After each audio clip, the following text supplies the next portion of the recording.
She had $5, $1 ham sandwich, and 0 days before she would have nothing. That was it. That was everything Sarah had left in the world on that particular Tuesday afternoon in November. The city around her was busy and cold, and completely indifferent to the fact that this woman on this park bench was looking at a sandwich and doing the math in her head. If I eat this today, what do I eat tomorrow? She had lost her husband 14 months ago. She had lost her job 8 months ago. She had lost her apartment and moved into a room she could barely afford and was losing that too. And she was sitting on a park bench in the cold with a sandwich and $5 and trying to figure out what survival looked like from this specific position. Then a man sat down next to her. Torn jacket, shaking hands, eyes that had the specific look of someone who had not slept in a proper bed in days. He said he had not eaten in 48 hours. She looked at her sandwich. She looked at him and what she did next. What this woman who had nothing chose to do with her nothing is the reason this story exists. Now the title says she woke up a queen. And she did. But before you understand what arrived at her door the next morning, the black SUVs, the suit, the man she thought was a stranger, you need to understand the man who was wearing the torn jacket, because that man was not what he appeared to be, not even close. He was the founder and CEO of one of the largest technology companies on the planet. He had more money than most countries. He had started from a place so far from where he had ended up that the distance between them was genuinely impossible to believe.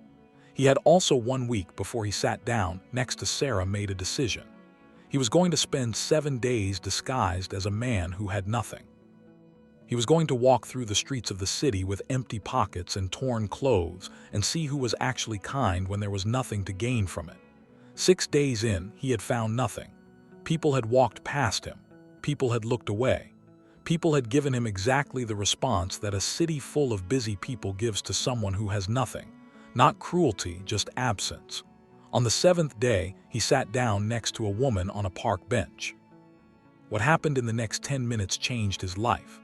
And what happened the next morning changed hers. This story is long. It goes deep.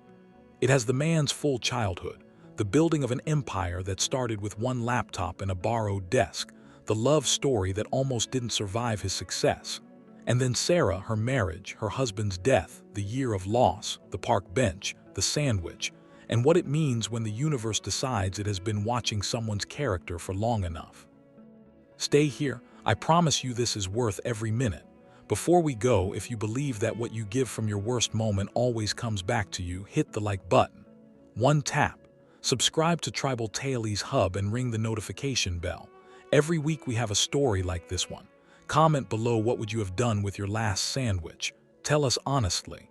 We read every single comment. Now let us start at the very beginning, not the park bench. Before the park bench, let us go back to a small apartment in Detroit in 1987. To a woman working 2 jobs, to a boy who taught himself to code on a library computer and decided at age 12 that the world he could see on that screen was the world he intended to live in. His name was Marcus Cole. He was born in Detroit, Michigan in 1981. Second floor apartment on Meldrum Avenue. The kind of building where the radiator made noise all winter and the neighbors on both sides were always audible through the walls. 2 bedrooms, 1 mother. His father had left when Marcus was 3. Not with a dramatic exit, no argument, no confrontation. He had simply gradually been less present until one morning he was not present at all. Marcus had no clear memory of him. He had one photograph, a man at a cookout, laughing at something off camera, looking genuinely happy in a way that made Marcus feel when he found the photograph at age 9. Something complicated and unnameable. He put the photograph in his sock drawer and did not look at it again for years. His mother, Carol Cole, was the entire world. She was a practical woman in the specific way of people who cannot afford to be anything else. She had graduated high school, had Marcus at 21, and had spent the following years arranging her life around 2 realities. They had very little money and her son was going to have more. She worked at a grocery store during the day. Cashier on her feet for 8 hours, dealing with the full range of human behavior that a checkout lane produces. 3 nights a week, she cleaned offices downtown, a private cleaning company that had a contract with 3 corporate buildings and paid their night staff in cash. She slept less than she should have. She cooked every meal from scratch because it was cheaper. She clipped coupons with a precision that Marcus would later describe as the first financial modeling he had ever watched. She set aside $15 from every paycheck, not for retirement, not for investment, for his school supplies and whatever book he was currently obsessed with. He went through books fast. He had been a reader from the time he could manage chapter books, which was early. But by the time he was 9, his interests had narrowed to a specific thing: computers. How they worked, what they could do, the principles behind the programming, the logic that made them run. The school had a computer lab, 2 machines, both old even by the standards of the early 90s. The computer teacher, a tired man named Mr. Patterson, allowed students to use the lab during lunch if they signed the sheet and were quiet. Marcus signed the sheet every day. He did not eat lunch in the cafeteria. He ate whatever Carol had packed for him at his desk in the lab while he worked, which technically violated the no-food rule. Mr. Patterson saw this on the 3rd day and made a decision that Marcus would only understand later. He looked at the sandwich and looked at the screen and looked at what the boy was doing and said nothing. What Marcus was doing was teaching himself to code, not from a textbook. There was no textbook in the school for programming. From the help documentation that came with the software, from a book he had found at the Detroit Public Library, a thick technical guide to basic programming that was not written for children and did not care whether it was readable. He read it anyway. He read it the way he read everything, with a pencil, underlining things he did not understand and returning to them until he did. He filled a spiral notebook with his own notes, not copying from the book, translating the concepts into language that made sense to him. This was how he processed everything. He had to own an idea before he could use it, which meant he had to put it in his own words first. By the time he was 10, he could write programs, small ones first. A program that calculated his mother's tips for the week, a program that tracked the grocery store's common products and their prices. Information he had memorized from shopping with Carol and told you which store had the better deal on specific items. He showed his mother the grocery program. She looked at the screen. She looked at him. "You made this?" She said. "Yes," he said. "How?" he explained. She listened with the expression of someone who did not fully follow the technical details but understood the size of the thing her son was describing. "Can you make it do other things?" she said. "What kind of things?" he said. She thought about it. "Can you make it track the schedule which days the good produce comes in?" He had never thought about that particular application. "I could try," he said. "Then try," she said. He tried. It took him 3 weeks and required him to learn 2 new concepts. When it worked, he showed his mother again. She used it every week for 2 years. It was Marcus Cole's first product that solved a real problem for a real person. He was 10 years old. The computer at the library became his second home, not the school lab that closed at 3. The library was open until 8 on weeknights, and he went directly from school most days and stayed until closing. The librarian, a woman named Mrs. Washington, who had watched children come through those doors for 20 years and had a specific quality of recognition for the ones who were using the library as survival, learned his schedule and held the computer terminal for him for an hour every afternoon. She never told him she was doing this. She just made sure it was available. He learned over the following years everything the library's resources could give him. He graduated from basic to more complex languages. He understood how networks worked. He understood what the internet was. Not the consumer internet that most people were just beginning to encounter, but the underlying structure of it, the protocols, the routing, the way information moved from machine to machine. He understood this at a level that his school teachers found alternately impressive and difficult to manage. In 8th grade, his computer teacher, not Mr. Patterson anymore, a younger man named Mr. Chen, who had a real computer science background, gave the class an assignment: build a simple website. Marcus submitted something that had taken him 4 days and that Mr. Chen sat with for 30 minutes scrolling through the code. After class, Mr. Chen called him over. "Where did you learn to do this?" He said. "Library," Marcus said. What resources? Marcus named them. Mr. Chen wrote them down. This is university-level work, Mr. Chen said. Not undergraduate, more advanced than that. Marcus said nothing. He did not know how to receive this information. I want you to do something, Mr. Chen said. I want you to go to the library tonight and look up a program called the Young Innovators Initiative. It is a program for students like you. It provides mentorship and access to resources that this school cannot give you. Marcus went to the library that evening and looked it up. He applied. He was accepted.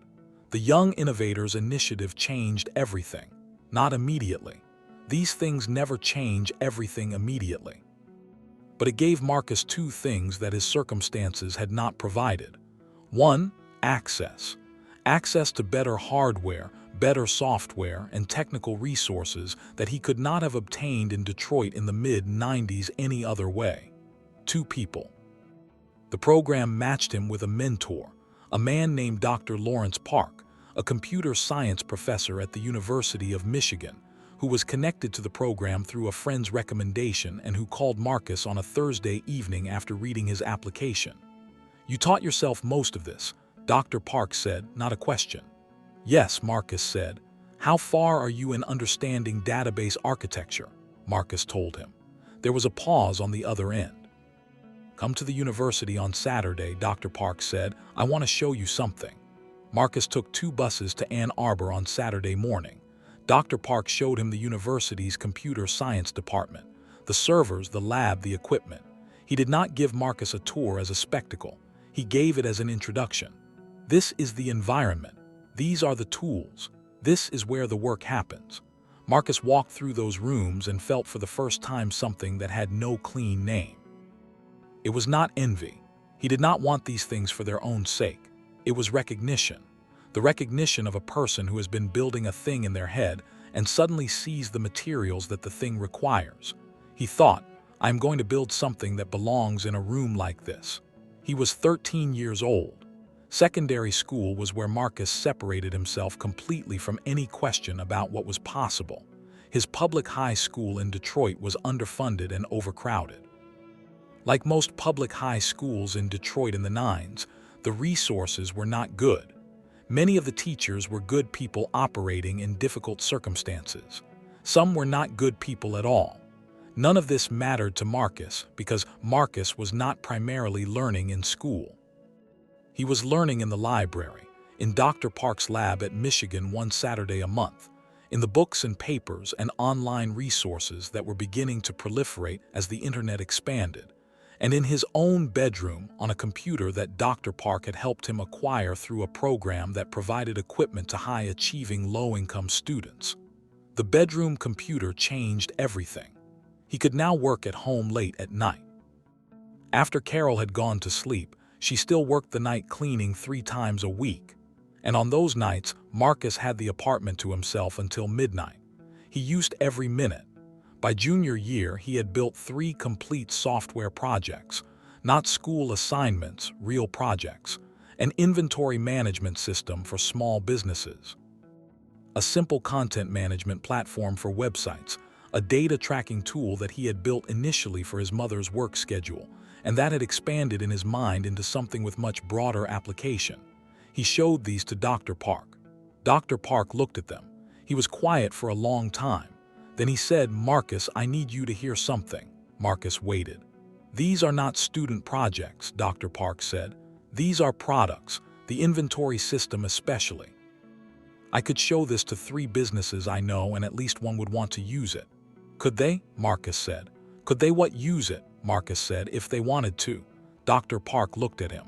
You would have to build a commercial version, he said. More robust, better documented, but yes, if you did that, yes. Marcus nodded. He went home and built the commercial version. It took 6 months.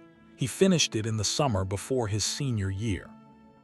Dr. Park introduced him to a small business owner named Mr. Alvarez, who ran a restaurant supply company in Ann Arbor. Mr. Alvarez had been complaining to Dr. Park about his inventory management for 2 years. Marcus demonstrated the product. Mr. Alvarez used it. He paid Marcus $200. It was the first money Marcus had ever made from code. He gave his mother $100 of it. She held the money and looked at him. What is this for? She said. You, he said. Thank you. She pressed her lips together. For what? She said. The library, he said. The computer, all of it. She was quiet for a moment. Go to your homework, she said. He went. He got into MIT on a full scholarship. Carol Coles sat at the kitchen table on the day the letter arrived and held the paper for a very long time. Marcus sat across from her, watching her face. She was not crying. She was something beyond crying. She was in the specific territory of emotion that does not have a clean name. The feeling of a person who bet everything on one thing for 17 years and is now looking at the confirmation that the bet paid. She put the letter down. She looked at her son. You did this, she said. We did this, he said. She shook her head. No, she said, I just made sure you had a room. You did the rest. He left for Cambridge in September.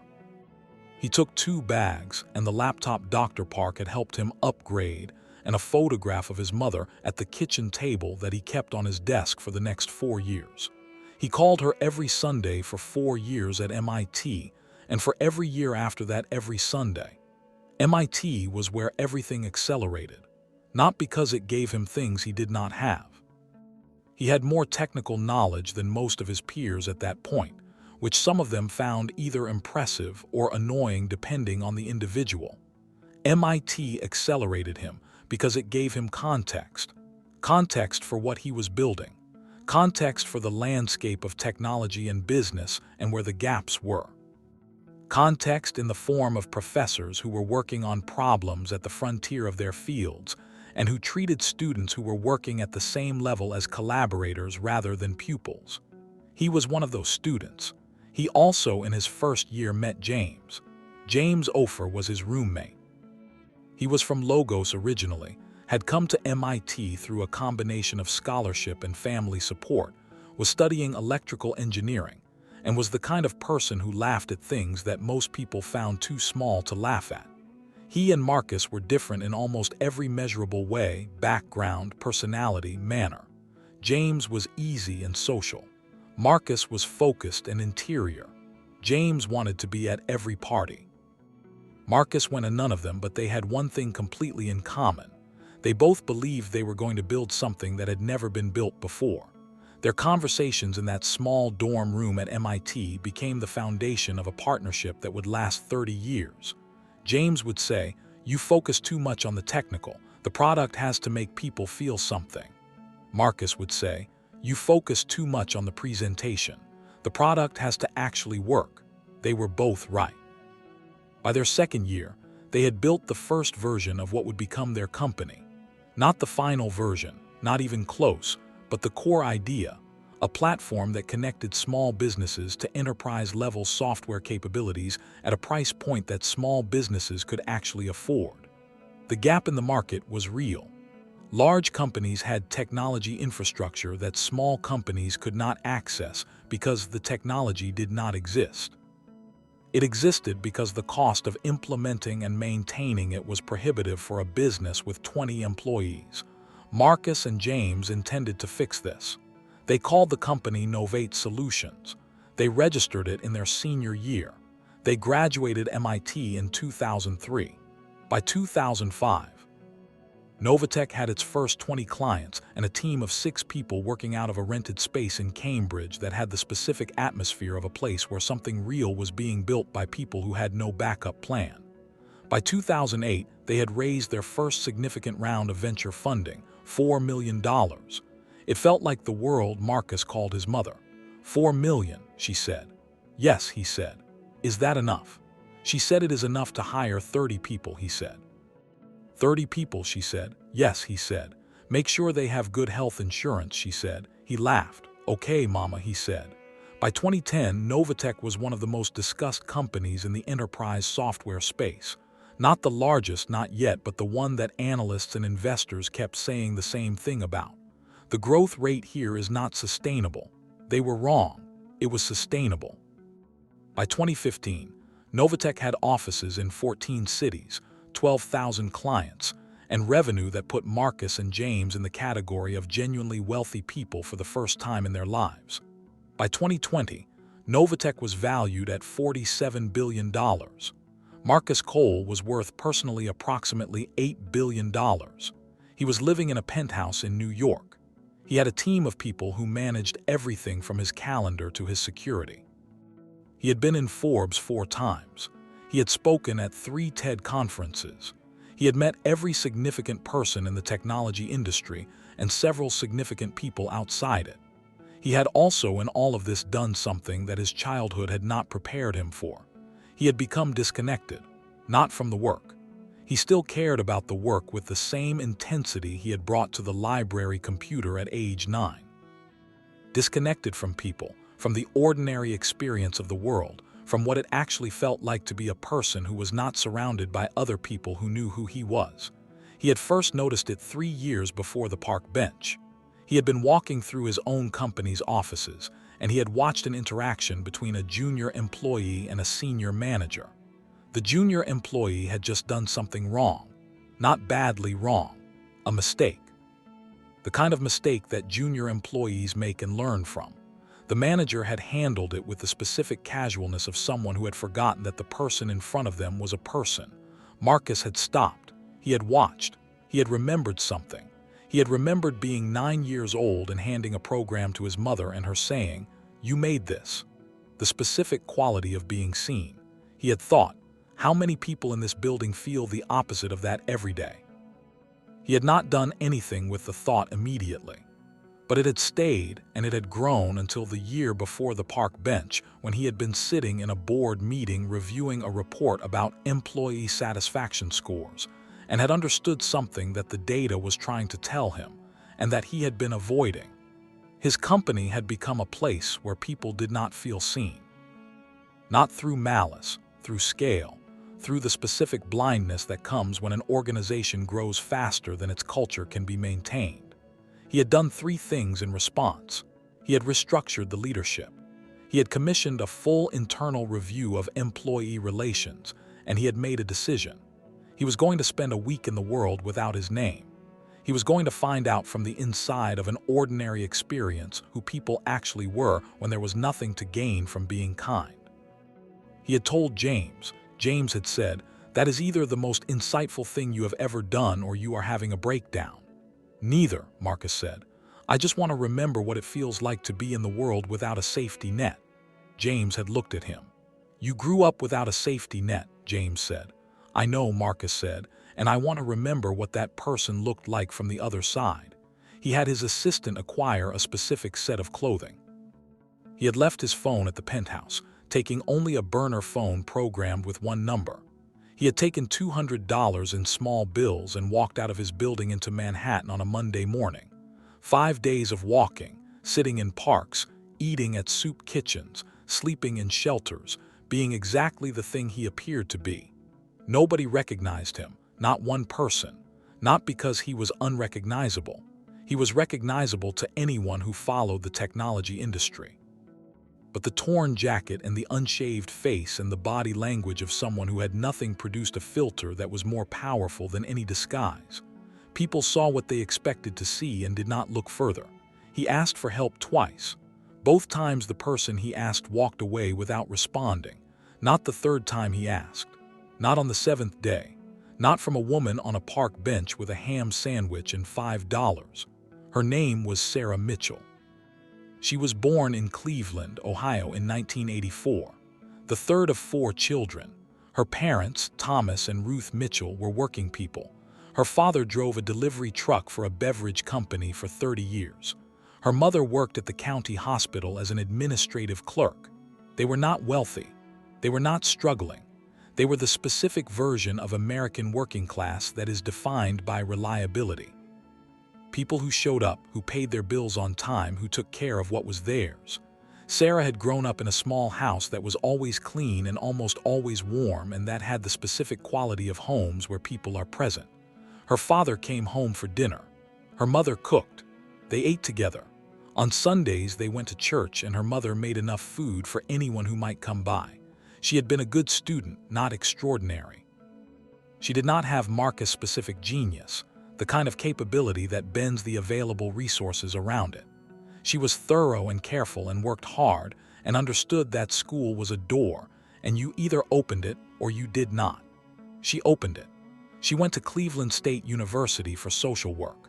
Not the path most people would have chosen for a young woman in 2002 with her grades, which were good enough for more lucrative programs. But Sarah had been volunteering at a food bank since she was 16. She had gone once with her church group and kept going on her own after, and social work was the field where the specific kind of intelligence she had was most useful. People intelligence, the ability to sit across from someone in crisis and make them feel that the room was safe enough for truth. She had this ability naturally. She graduated in 2006 and took a job at a nonprofit in Cleveland, a family services organization that worked with low-income families facing housing instability. She was good at it. She was the person clients asked for by name. She was the person her colleagues went to when a case was difficult because her capacity for holding someone's difficult situation without being overwhelmed by it was genuine and consistent. She met David on a Tuesday in 2008. He was a carpenter, not a hobbyist, a real craftsman, someone who had trained for it and treated it as an art. He made custom furniture for people who wanted things that would last. He was not wealthy, but his work was in demand, and he was comfortable. He had a workshop behind the house he rented, and he smelled permanently of sawdust and linseed oil in a way that Sarah found from their first conversation completely agreeable. They met at a mutual friend's birthday dinner.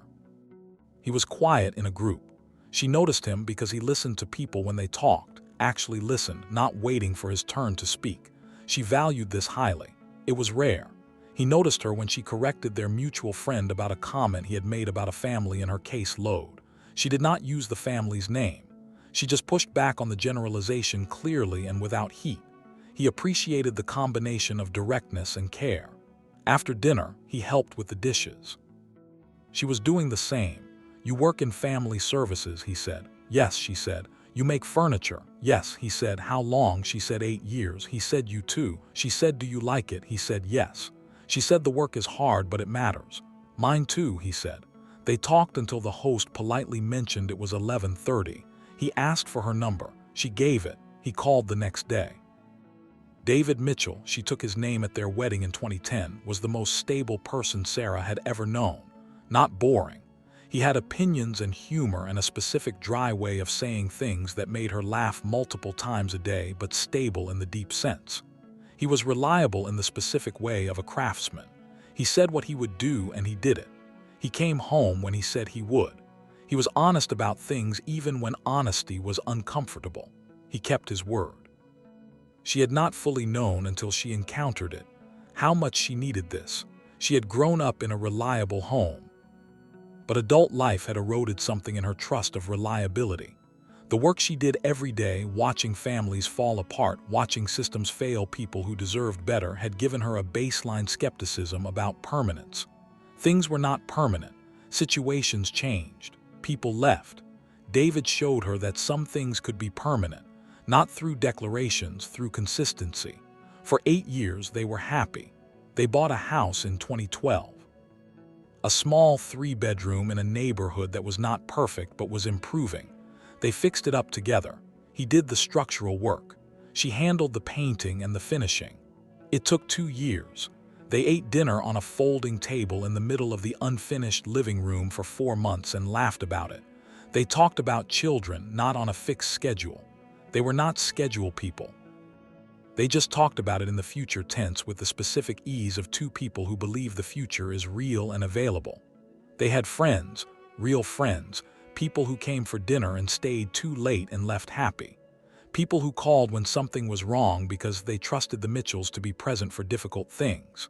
Their house was the house Sarah's mother's house had been. Always clean, almost always warm, full of the presence of people who were actually there. Then David went to the doctor for a routine checkup in the spring of 2016. He was 34 years old. The checkup was not routine.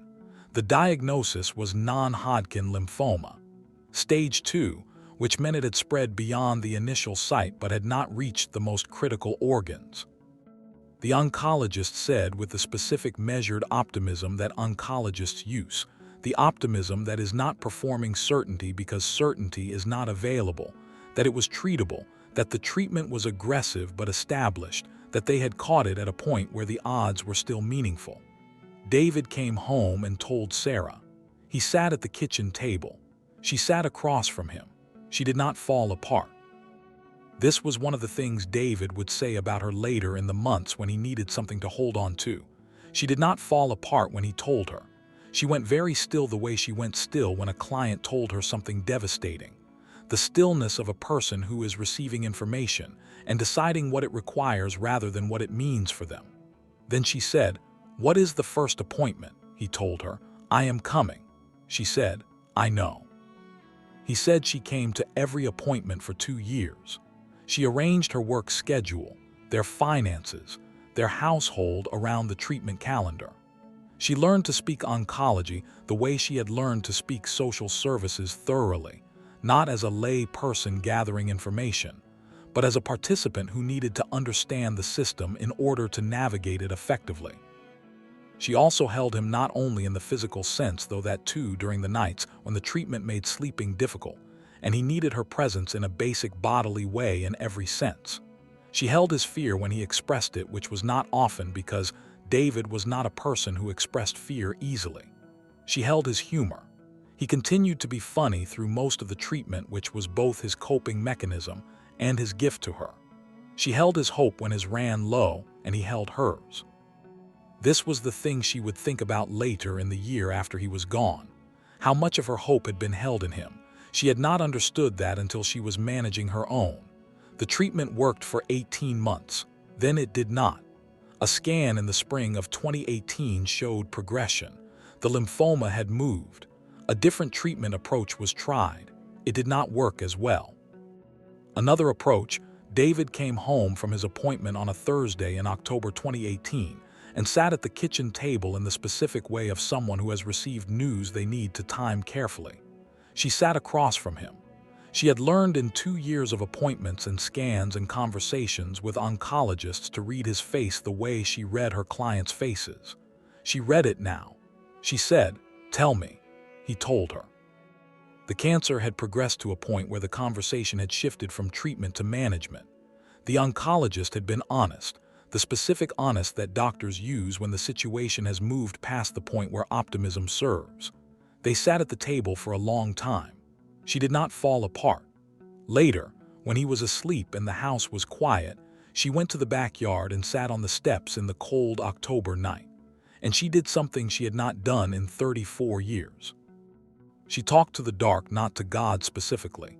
She had faith, but she was not a person who prayed on demand. She talked to whatever was out there.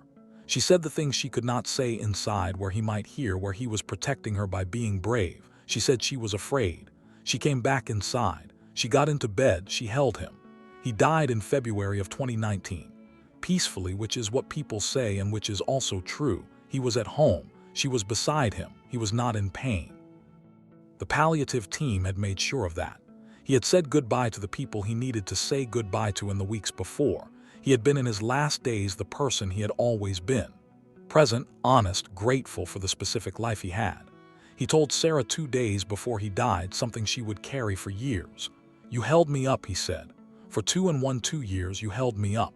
I need you to know I saw that." She held his hand. "I know you did," she said. "I need you to do something for me," he said. "What?" She said. "Don't let what happens to me make you afraid to give." He said, "You give freely, you always have, don't stop that, whatever happens." She looked at him. "Okay," she said. She meant it. She did not know yet what it would cost her to keep that promise. The year after David died was the year of the unraveling, not all at once in pieces, which was somehow harder than if it had been all at once. Because all at once you at least understand the scale of the disaster. In pieces, each one feels survivable until the accumulation of them becomes a weight you did not see coming. She went back to work a month after his funeral, too soon. She knew it was too soon, but staying home was worse. The cases, the clients, the work that had always been her anchor were there when she arrived. She worked. She was less sharp than she had been. She noticed this. Her supervisor noticed this. Some of her clients noticed this in a low-level way without articulating it, but she was there. She lost the house in August. David had had life insurance, not a large policy, but enough to cover the funeral and some of the medical debt and 6 months of mortgage. When it ran out, The mortgage payments, which had been structured for 2 incomes, were more than she could manage on one social worker's salary, especially with the medical debt that the insurance had not fully covered. She tried to refinance. The bank was not interested in refinancing a property that was underwater on its loan. She sold the house. The sale covered the mortgage and the medical debt and left her with approximately $12,000. $12,000 and the contents of the house, most of which she could not take to the furnished room she rented in Cleveland's West Side. She kept the essentials. She gave away the furniture. She gave away David's tools, his beautiful workshop tools, the chisels and planes and hand saws he had cared for with the specific attention of a craftsman who understood that good tools were investments. To a young carpenter, she found through the social services network who was starting out and could not afford them. She could not watch them go into storage. Better for them to be used. The room she moved into was small and clean, and occupied by the specific quiet of a space that has held many temporary lives. A bed, a desk, a small bathroom, a window that looked at the wall of the next building. She was 35 years old. She was starting over from a place she had not known was possible until it happened to her. The job ended in June of the following year. Not through any fault of her own, the nonprofit lost a significant funding grant.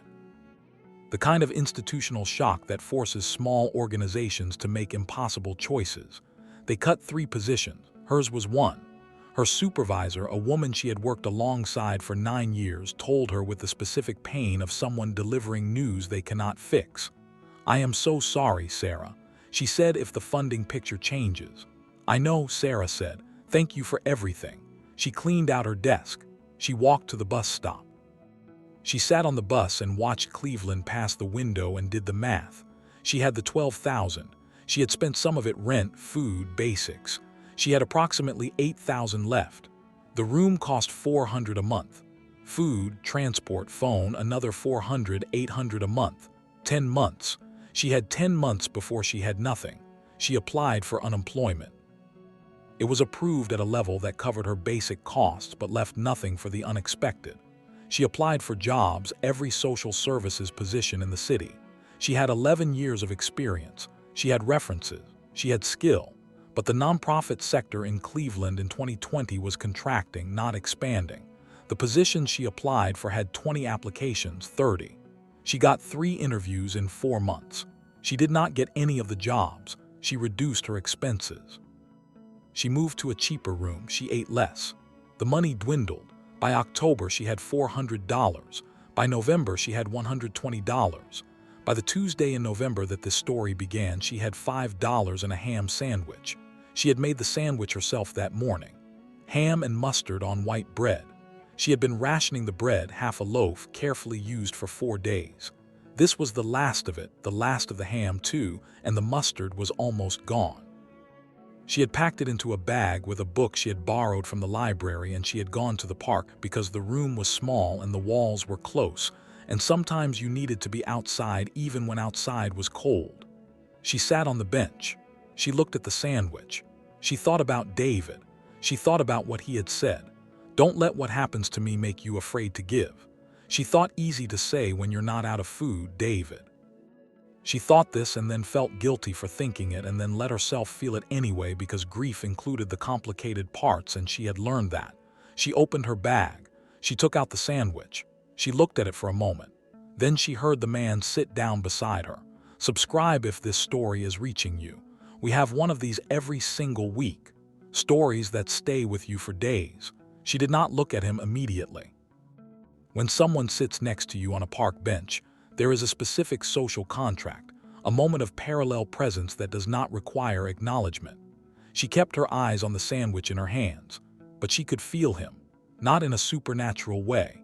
In the way you feel someone who is struggling, the energy of it, the specific quality of a person who is cold and tired and trying not to show either of those things with the limited resources they have. She glanced to her left. He was looking straight ahead. Torn jacket, a brown corduroy thing that had been decent once, and was now letting the cold in at every seam. Jeans that were clean but thin, boots that were real but worn. His hands were wrapped around each other in his lap as if each hand was trying to warm the other. He was in his early 40s, she would have guessed. Not old, not young. The kind of age where a person who has been weathered looks older than their years, and a person who has been lucky looks younger. He glanced at her sandwich just once quickly, then away. She saw it. She looked back at her own hands. She thought about the math. $5 the sandwich 2 days before any prospect of money. The soup kitchen downtown that she had been to once and had found both humbling and slightly horrible in the way that places are horrible when you understand them from the inside rather than the outside. She thought about David. The man beside her exhaled, a quiet sound, the exhale of someone whose body is tired in a way that goes beyond the physical. She said, "Are you okay?" She was not sure why she said it. She said it before she decided to, which was often how her best impulses worked. They moved faster than her calculations. He looked at her. His eyes, she noticed, were something, not the vacant look she had seen sometimes in people who had been on the street long enough that the world had stopped being a place they engaged with. These eyes were present, alert. They looked at you the way someone looks at you when they are genuinely interested in who you are rather than what you can give them. "I am okay," he said then. "No, I'm not actually." She appreciated the correction. "What happened?"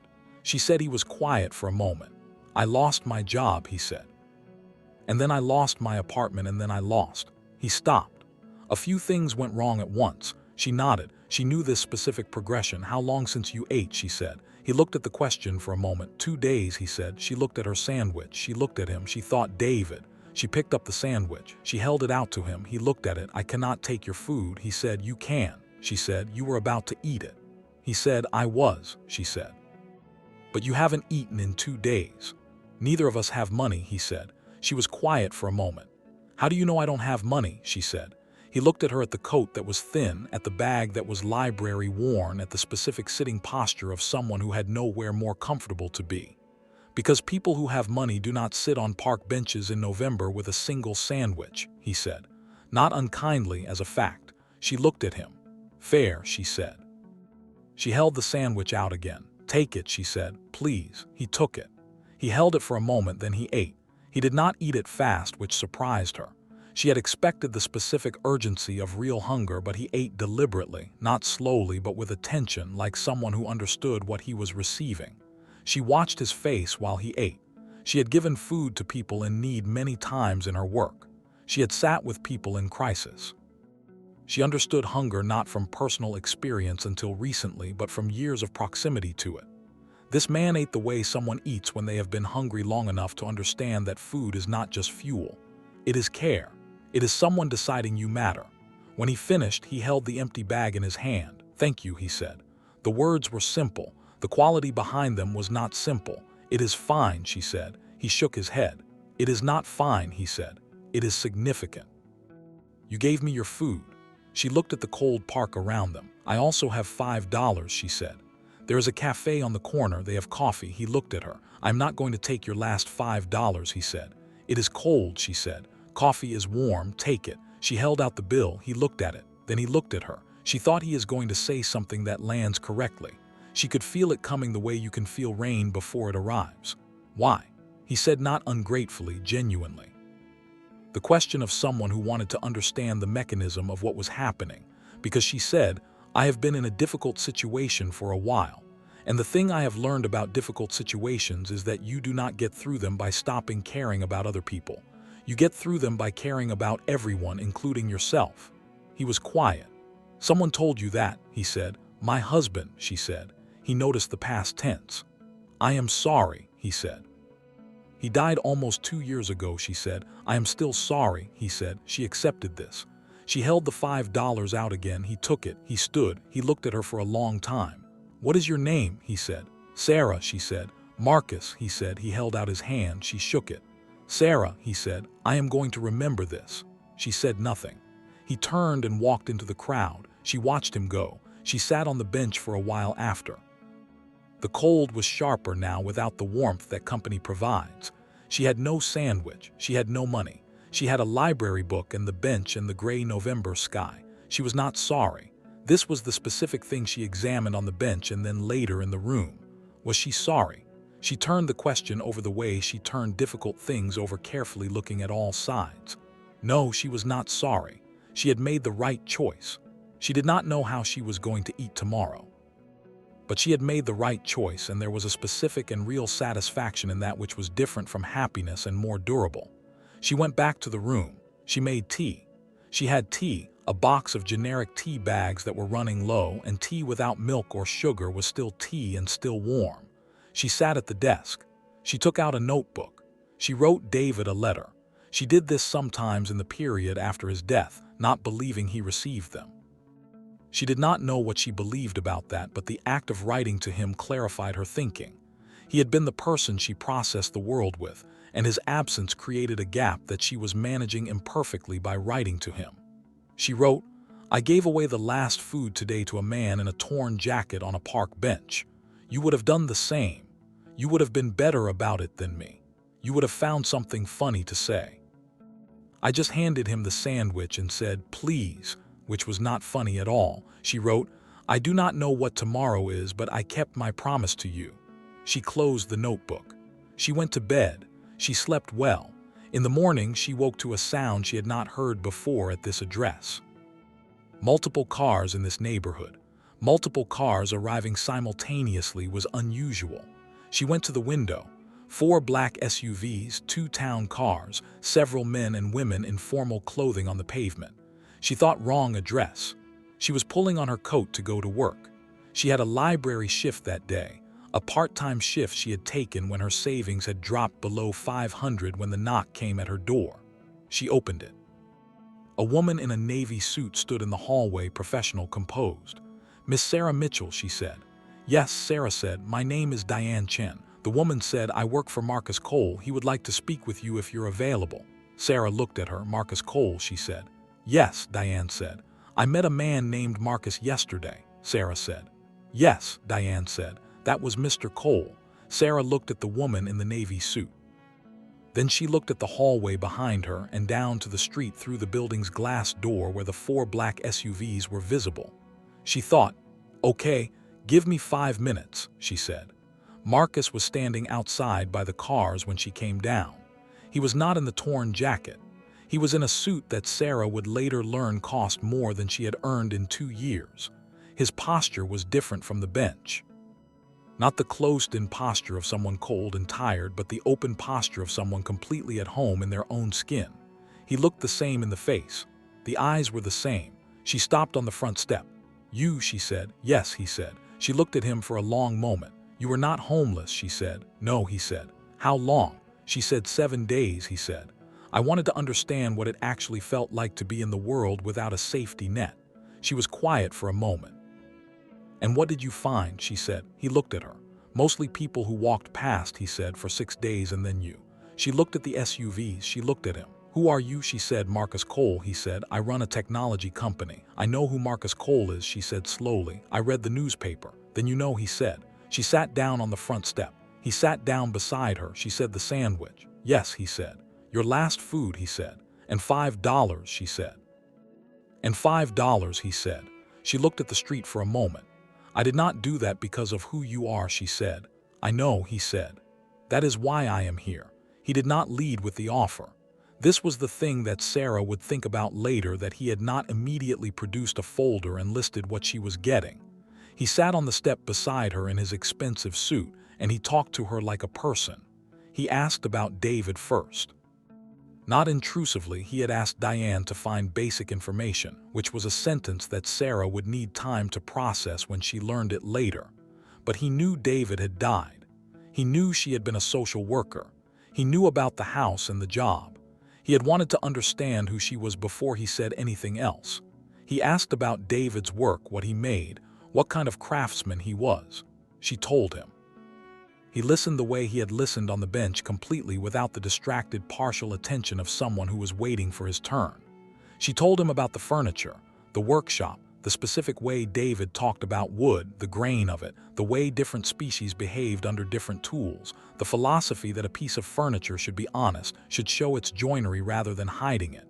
Marcus was quiet. Then he said, "His tools, you said you gave them away." "Yes," she said. To a young carpenter who was starting out, he said. Yes, she said. I could not watch them go into storage. They needed to be used. He looked at her. You are going to think what I am about to say is related to yesterday. He said, I want you to understand it is not primarily about yesterday. Yesterday was one data point. What I understand about your character, I have assembled from everything you told me then and everything I have learned since. She looked at him. What are you going to say? She said. I run a foundation. He said. I have run it for 4 years. It is funded at approximately $1 billion annually. We work in 3 areas: technology access for low-income communities, housing support and stability, and early education. He paused. The foundation currently operates with a board and an executive director who is very competent. But what it does not have is a vice president of operations who actually understands what these communities look like from the inside. She was very still. I need someone who has done the work, he said. Not someone who has read about the work, not someone who has managed the work from above. Someone who has been inside it and understands what the gap between policy and reality actually feels like. She looked at him. You want to give me a job? She said, I want to offer you a position, he said, which is different. How is it different? She said. A job is something you take because you need money. He said, a position is something you are offered because you are the right person for it. I am offering you this because you are the right person. She looked at the street. She was quiet for a long time. He did not feel the silence. This was one of the things she was registering about him, the quality of his silence. Most people could not sit in silence with another person without reaching for words to fill it. He could sit in silence with complete ease. She recognized this as a quality of someone who did not need external confirmation that the moment was okay. I need to ask you something honest, she said. Yes, he said. Would you be offering this if I had not given you the sandwich? She said. He thought about this seriously. No, he said. I would not have found you. That is not what I am asking, she said. He looked at her. No, he said again, but not for the reason you are thinking. It is not because yesterday obligated me to you. It is because yesterday was the evidence of something I had been looking for, the ability to give when it costs you something. To see a person in front of you when seeing them requires something of you that you do not have to spare. I had been in that city for 6 days and I had not found it. You had it and you exercised it in the moment when you had the least reason to. She sat with this. You do not know enough about me to offer me a position of this level. She said, I know more than you know I know, he said, and I will know the rest through the interview process which I am asking you to go through as you would for any position. This is not a gift, it is an offer, earn it. She looked at him. What does it pay? She said. He told her. She was quiet for a moment, then she said, that is a significant salary. Yes, he said. I am worth that, she said. He looked at her with an expression that was the beginning of something. I know, he said. There was a second part of the offer. He delivered it in a way that was clearly less certain, more tentative, the specific quality of someone who has prepared something and is not sure how it will be received. I also want to offer you somewhere to live, he said. Not permanently, only until you are in a position to make your own choices about where you live, a property in the city. It has been used as a corporate accommodation for executives visiting from other cities. It is not in use for the next 6 months. She looked at him. A penthouse, he said, and then before she could respond, I know how this sounds. It sounds like too much, she said. It is, he said. I know it is too much, but I looked at where you live and I stopped. I grew up in circumstances that were not different from where you are. My mother worked 2 jobs and we lived in a building on Meldrum Avenue that was similar to this one. He looked at the building behind her. I know what the walls feel like. I know what the quiet feels like, and I am in a position to change it for you for 6 months while you establish yourself in the position, and I want to do that. She was quiet. You are not this generous with everyone. She said no. He said, why me? She said he was quiet. Because you kept my sandwich down, he said, which was not the full answer. And she could tell it was not the full answer, but she also understood that the full answer was not available yet and pressing for it would be wrong. I need to think, she said. Of course, he said. How long, she said. Take the time you need, he said. Call Diane when you are ready. He stood. She stayed on the step. He looked down at her. Sarah, he said. Yes. She said your husband was right. He said about the giving. She looked at him. You know what he said? She said, you wrote it down last night. He said, in a letter you left the window open, and he stopped. I am sorry. I should not have said that. I did not mean to. How did you? She started. The building has an external security camera that covers the street, he said. My security team reviewed it this morning for our own purposes. The angle caught your window. I saw you writing. I asked Diane to confirm the content of what you wrote because I wanted to. He stopped again. I'm handling this badly. I apologize. That was an invasion. She looked at him. She looked at the building. Then she looked back at him. He did say that. She said he was right. Marcus said. He walked to the car. She sat on the step for a long time after. She said yes 3 days later. The interview process was what he had said it would be: real, thorough, demanding. 2 full days with the Foundation's board and leadership team. She was assessed on her knowledge of the 3 program areas, her approach to operations, her philosophy of social services, her ability to manage at a scale she had not previously managed. She handled all of it. Not perfectly, she was honest about what she did not know, which was one of the qualities that the board noted specifically in their internal debrief. She knows the edges of her knowledge. One board member said that is rarer than the knowledge itself. She got the position. She also, after a week of internal argument, accepted the accommodation, not without conditions. She had negotiated with herself and then with Diane about terms. She would pay a nominal rent even though Marcus had said it was not necessary because she needed the psychological structure of paying for where she lived. She would be reviewing her position in 6 months with the expectation of moving to her own place as soon as the salary made it reasonable. Marcus had agreed to all of this without argument. The penthouse was exactly what the word suggested. She had never been in a space like it. She had imagined feeling wrong in it the way she imagined feeling wrong in luxury. The specific imposter feeling of someone in a room they do not belong in. She did not feel wrong.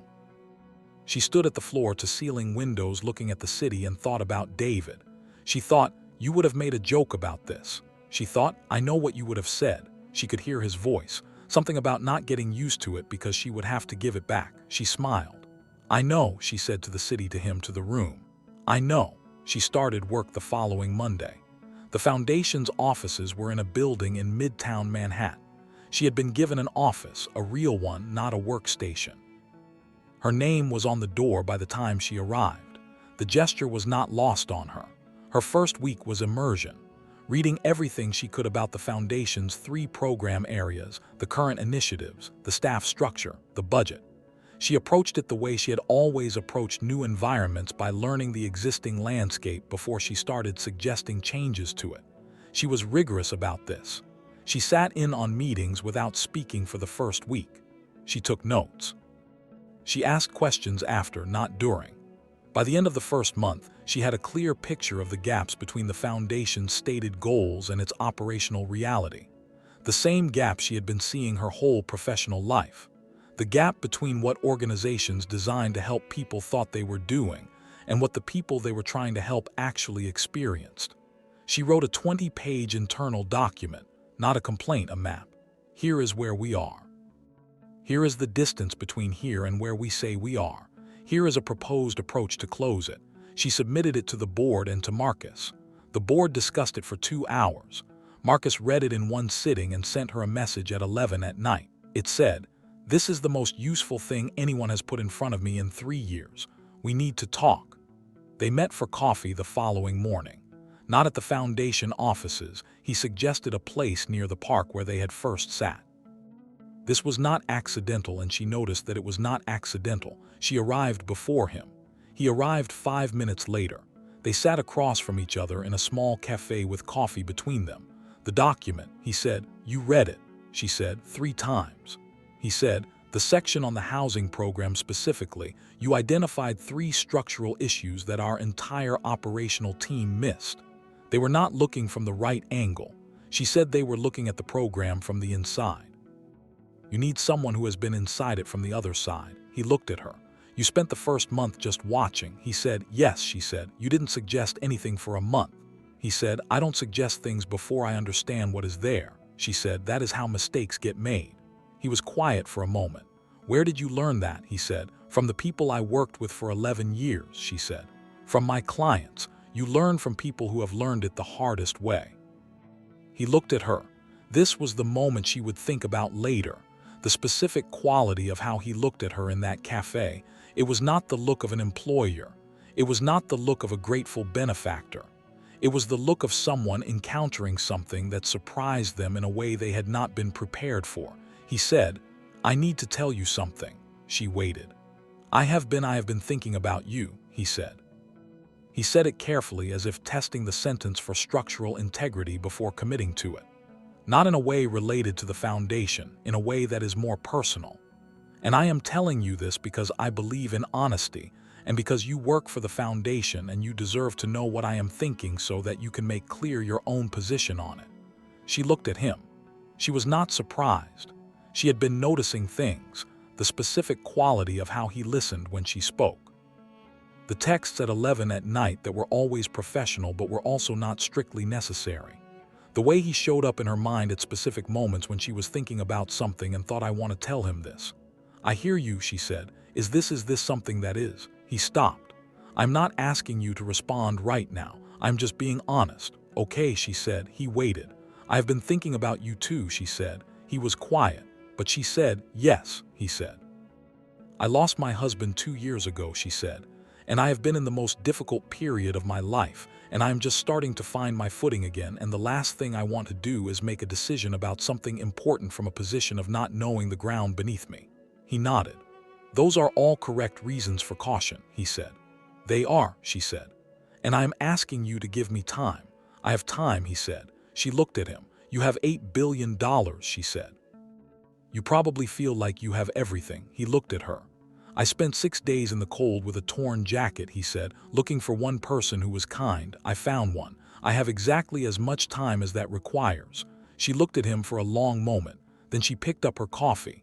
"Let me read the housing program files," she said, "and then we can discuss the section on early education. I have questions." He picked up his coffee. "Okay." He said, "Subscribe." This story has 2 more sections, and the best part is coming. We are here every week. The foundation changed under Sarah, not because she dismantled what was there. She did not operate that way.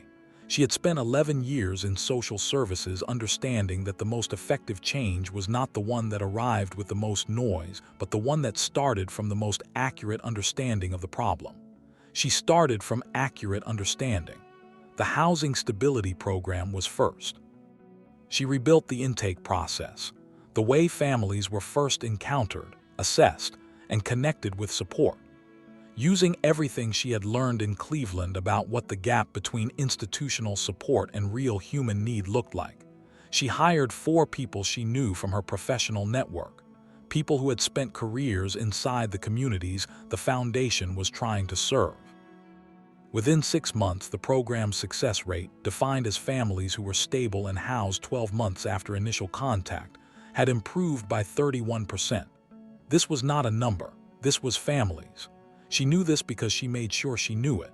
She required herself to read case updates, not summaries, actual updates, names, situations, what had worked, what had not. You are going to burn out reading every case. Her deputy director, a man named Patrick, told her in her 3rd month. "No," she said, "I'm going to stay accurate." He looked at her. "This is why you are different from the last 3 people who sat in that office." He said, "Why?" She said, "Because they read reports." He said, "You read people." She thought about David, about the specific thing he had understood about her from the dinner where they met, that she listened in a way that was different. "My husband taught me that," she said. Patrick looked at her. "He was a carpenter, right?" He said, "Yes," she said. "What does a carpenter know about reading people?" He said, "He knew that the grain of wood tells you how it wants to be worked." She said, "He said you could fight the grain or you could read it. The ones who fight it make things that break. The ones who read it make things that last." Patrick was quiet. "That is the best metaphor for social services I have ever heard." He said the early education program was rebuilt in the 2nd year. Sarah had identified the same core problem that existed in the housing program. The gap between what educators understood about curriculum and what families in crisis actually needed from their children's schools. The foundation had been funding classroom improvements. What it needed to be funding was the connection between home and classroom, the support structures that helped families in crisis show up consistently for their children's education. She brought in a researcher from Collia's education department named Dr. Anna Ray to audit the program's design. They spent 3 months together, Sarah asking questions from her practical experience and Dr. Ray answering from theory and evidence. The combination produced a redesigned program that was specific in a way the previous version had not been. It was implemented in 14 cities in the 3rd year. The Foundation's annual report that year included a data section that Marcus presented to the board. The numbers were significant by any measure, but what he pointed to was not the numbers. He pointed to a quote from a principal in Detroit whose school had been in the program. The principal said, "For the first time in 10 years, I have a team that comes in on Monday morning knowing that the families they are about to work with have been supported over the weekend. Not monitored, supported." This is the difference. Marcus read the quote to the board. Then he looked at Sarah. She was looking at her notes. She did not look up, but he could see from across the table that she had read the quote before the meeting and that it had done something to her. The thing between them developed the way real things develop slowly, without announcement, in the accumulation of ordinary time together. Coffee in the morning before the workday 3 or 4 times a week. Not arranged formally. One of them would text the other, and the other would already be there or on the way. Conversations that started with work and ended somewhere else entirely. The specific intimacy of people who think in compatible ways and who genuinely enjoy the experience of the other person's thinking. He told her about his mother, Carol, before she met Carol. He told her about Detroit, about Meldrum Avenue, about the library and Mr. Patterson, and the sandwich he had eaten at the computer and Mrs. Washington who held the terminal for him without ever telling him she was holding it. She told him about David, not the grief. She had processed the grief with a therapist who she saw every 2 weeks, and she understood that the grief was separate from the stories. She told him the stories. The folding table in the unfinished living room. The smell of sawdust and linseed oil. The specific way David said her name when he was about to say something she needed to hear. He listened to all of it. He did not try to replace what was there. He was too intelligent for that and too honest. He understood, and he said this to her once simply without making it a moment of declaration that David was part of who she was, and that any version of her that did not include David was not the version he had been looking for. She had been quiet when he said this. Then she said, "You have thought about this carefully." "Yes," he said. "When?" She said, "On the park bench." He said, "When you told me about him." She looked at him. "You were deciding something on the bench," she said. "Yes," he said. "And you decided," she said. "Yes," he said. "What did you decide?" she said. He looked at her. "That whatever came next for me was going to include a person who could sit on a bench with $5 and give it away," he said. "And I was hoping that person would want to sit on a bench with me." She looked at him for a long time. Then she said, "I think I would like that." He met her parents in the 2nd year. Thomas and Ruth Mitchell drove up from Cleveland for a weekend. Sarah had arranged it with the specific nervousness of someone who knew that the people they were introducing carried everything that mattered. Marcus arrived with James because he had asked James to come, and James had said yes immediately, and had then spent a week making jokes about it that Marcus received with more patience than James deserved. The dinner was at Sarah's apartment. She had moved into her own place by then, a proper apartment she had found herself and was paying for herself, which had been a non-negotiable term of her own personal accounting. Her mother, Ruth, who had cooked for Thomas for 40 years and who had the specific authority of someone who measures a person by the food they help with, asked Marcus and James to set the table. They said it. Her father, Thomas, who drove a truck for 30 years and who measured a person by whether they would look you in the eye, sat across from Marcus for the first 30 minutes and looked at him steadily. Marcus held it. Thomas said eventually, "My daughter has been through a significant amount of difficulty." "I know," Marcus said. "She does not need to be impressed," Thomas said. "She needs to be seen." "I know," Marcus said. Thomas looked at him. "How do you know?" he said. "Because I have been paying attention to her for over a year," Marcus said. "And the clearest thing about her is that she already knows her own value. She does not need me to tell her. She needs me to confirm it." Thomas was quiet. Ruth, passing through the kitchen doorway, made a sound that was not quite words. Thomas looked at his wife. Then he looked at Marcus. "You can help with the potatoes," he said. Marcus helped with the potatoes. At dinner, Carol Cole arrived.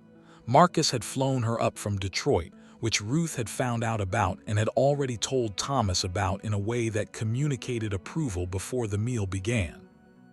Carol and Ruth sat next to each other and were within 20 minutes in a conversation that appeared to be primarily about their respective children, and contained the specific warm comedy of two mothers who have been worried about the same thing, and are discovering simultaneously that the worry is over.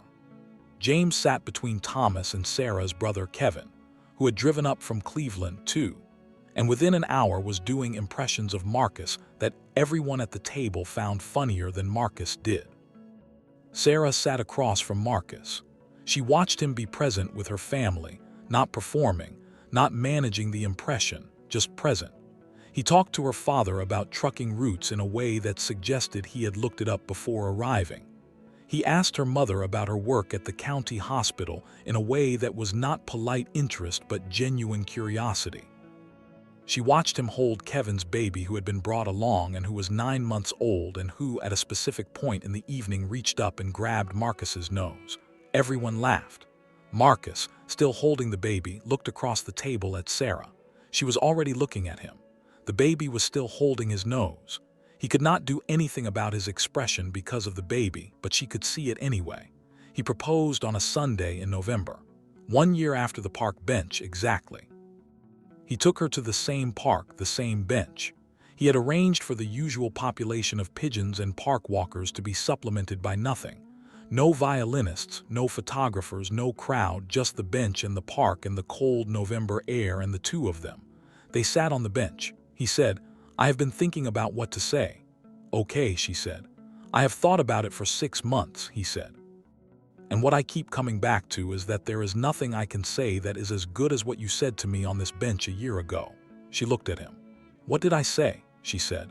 "You said you do not get through a difficult situation by stopping caring about other people. You get through it by caring about everyone, including yourself." He paused. "I had been walking around the city for 6 days trying to understand something. You said the thing I had been trying to understand in 11 words."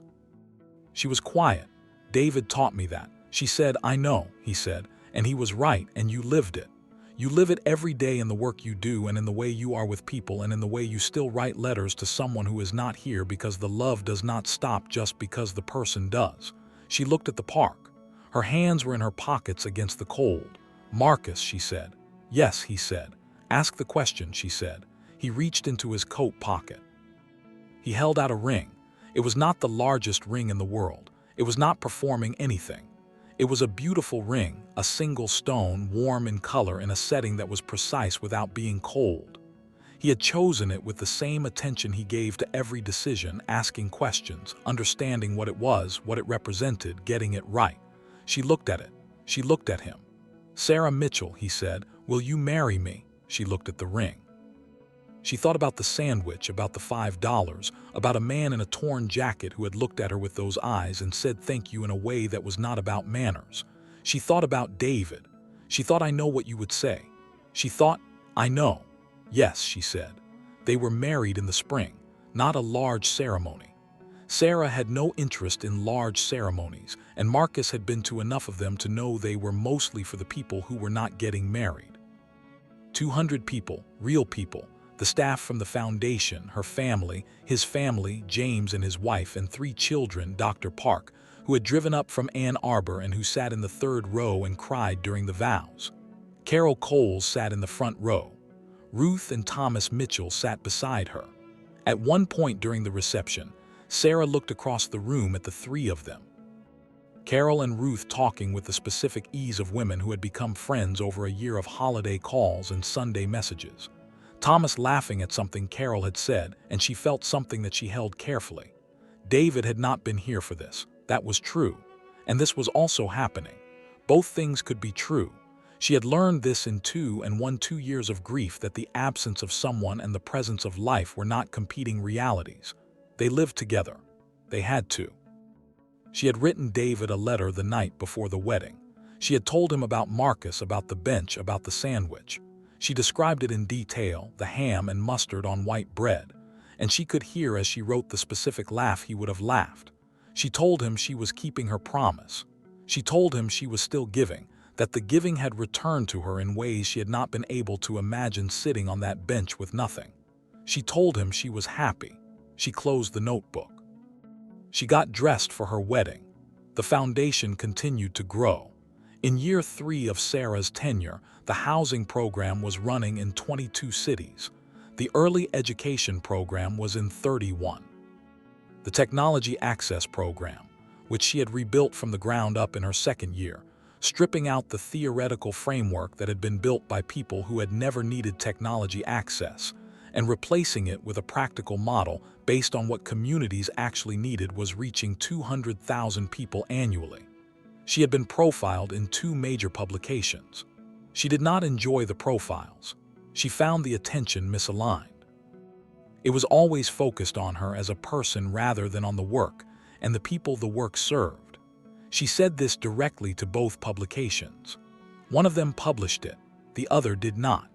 She hired people who understood what she understood, that the measure of the foundation's success was not the size of its budget or the number of programs or the number of awards it received. It was the families who were stable, the children who stayed in school, the communities that had technology access because a program had understood their actual barriers rather than their theoretical ones. She built her team around this understanding. The team she built was the best the foundation had ever had. Marcus watched this from a respectful distance, close enough to support, far enough to let it be hers. He told her once late in the evening in their apartment, a proper apartment now, one they had chosen together with a workshop space in the spare room where Sarah was learning woodworking, beginning with simple joints, understanding the grain before she tried to work against it. He told her, "The foundation is better than it has ever been." "I know," she said. She was sanding a piece of oak focused on the grain. "That is not a small thing," he said. "I know," she said again. He watched her work. "You are learning fast," he said. "He left good books," she said. "David, his workshop books. I kept them." She looked at the wood under her hands. He wrote in the margins instructions to himself, things he learned. Marcus was quiet. "What does he say?" he said in the margins. She looked at the page she had opened beside her. "This one says, the wood tells you what it wants to be. Your job is to listen well enough to hear it." Marcus looked at her. She looked at the piece of oak under her hands. "It applies to most things," she said. She built a wing on a community center in Cleveland. Not with foundation money, with her own money, which she had now, and which she managed with the specific care of someone who remembered what it felt like to count what was left. The community center was in the neighborhood she had lived in the year after David died. The neighborhood where she had been in that room with the window that looked at the wall of the next building. The wing had a workshop space properly equipped for young people who wanted to learn woodworking, carpentry, and furniture making. It had a sign above the door. The sign read Mitchell Workshop. The opening was on a Saturday. She drove to Cleveland herself. She did not make it a foundation event. She did not bring a team. She brought Marcus and her parents and James and his family. She stood in the workshop and looked at the tools on the wall. A young woman from the neighborhood, 16 years old there for her first session, was examining a hand plane with the specific cautious curiosity of someone encountering something for the first time. Sarah went and stood beside her. "Do you know what that is?" she said. "No," the girl said. "It smooths the surface of wood," Sarah said. "But the technique matters. You have to read the grain first. See the direction the wood wants to go." The girl looked at the wood on the bench. She looked at the grain. "Yes," she said slowly. "That way." "Right," Sarah said. "Work with it, not against it." The girl picked up the plane. She took a careful stroke. The wood responded. Her face changed. Sarah recognized the expression. She had first seen it at age 35 on a park bench in November. It was the expression of someone discovering that when you give what you have, even when what you have is almost nothing, something comes back. So that is Sarah. That is what $5 and a ham sandwich bought. Not the penthouse, not the position. Those are the results. The results are not the story. The story is who Sarah was on that bench. The story is a woman who had been through the most difficult 3 years imaginable. The illness, the death, the house, the job, the money running out, and who had in the middle of all of that kept a promise to someone she had lost. Don't let what happens to me make you afraid to give. She kept it. When it would have been completely reasonable to look at that man in the torn jacket and think I have nothing. When it would have been logical and defensible and entirely human to wrap her hands around that sandwich and turn slightly away and say, "I'm sorry, I can't." She did not do that. She heard his stomach talking to him, and she gave him what she had. And I want to say something about that because this story is going to be heard by some people as a story about reward, about what you get when you are generous, about the universe paying back what you put in.